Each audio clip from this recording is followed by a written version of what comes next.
안녕하세요. 놀라운 논란의 미스터 논란입니다. 토트넘에서 활약 중인 손흥민 소식입니다. 현지 헤드라인은 확실히 베일 선수의 활약을 조명하는 모습을 보였습니다. 손흥민에게 준 도움도 훌륭했고 재치 있는 볼터치를 통해서 환상적인 골을 만들어내는 모습을 보여주기도 했죠. 그리고 광란의 질주를 한 모우라, 오늘 정말 귀한 광경을 봤습니다. 보통 열심히 달리다가 뺏기기 일수인데 1년에 몇 차례 나온다는 그 골이 터지면서 많은 팬들의 환호가 함께 터지기도 했습니다. 하지만 무리뉴 감독은 오히려 손흥민에 대해 정말 특별한 감정이 들었다면서 이야기를 했는데요. 어떤 이야기인지 바로 들어가 보시죠. 손흥민 선수는 이번 경기에 중요한 선제골을 기록했습니다. 무리뉴는 손흥민 선수의 출전에 대해 팀을 좀 돕는 차원이라 설명했는데요. 손흥민 선수는 이번 경기 전에도 연달아 풀타임을 뛰었고 무리뉴 역시 이에 대해 언급하는 모습을 보였습니다. 손흥민은 웨스트브롬전 90분, 에버튼전 120분, 맨시티와 90분 뛴 선수입니다. 특히 에버튼전과 맨시티전은 그야말로 진이 빠지는 경기였죠.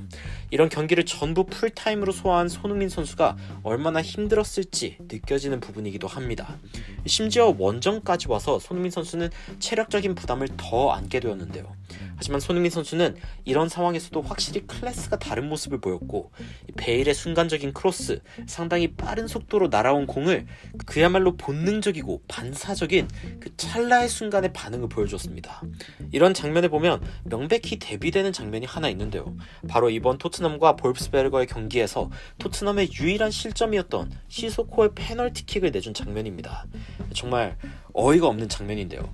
에버튼전에서 윙크스는 형편없는 퍼스트 터치로 인해 공을 놓쳤다면 이번에 시소코는 형편없는 퍼스트 터치와 어이없는 판단력까지 더하면서 이 투박한 모습으로 토트넘을 개인 실수의 굴레에서 빠져나오지 못하게 했습니다. 특히 시소코가 공을 놓친 이유가 공을 빠르게 전달해서라는 주장은 이 프리미어리그급의 선수들은 빠른 공의 전개를 위해 패스 속도를 빠르게 하는 만큼 말도 안 되는 이야기이기도 합니다.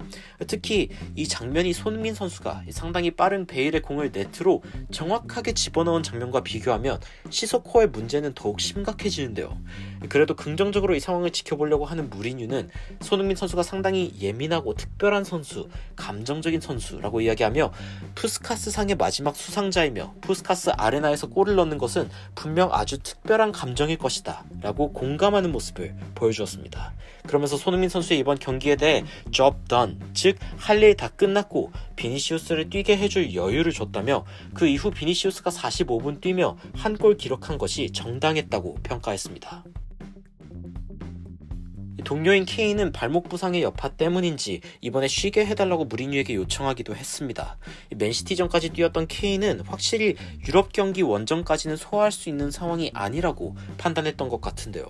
그만큼 부담이 있는 일정에 손흥민 선수는 연달아 선발 출전했고 환상적인 선제골을 기록한 손흥민 선수는 자신이 이번 경기에 맡은 역할을 200% 해내는 모습으로 팀에게 여유 있는 3골차 리드를 전반에 선물하는 이 에이스의 품격을 보여주기도 했습니다.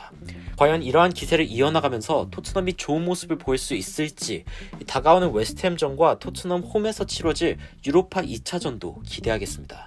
추가적으로 흥미로운 외신 소식이나 해외 반응 있으면 전달드리도록 하겠습니다. 놀라운 논란 재드리는 미스터 논란이었습니다. 시청해주셔서 감사합니다.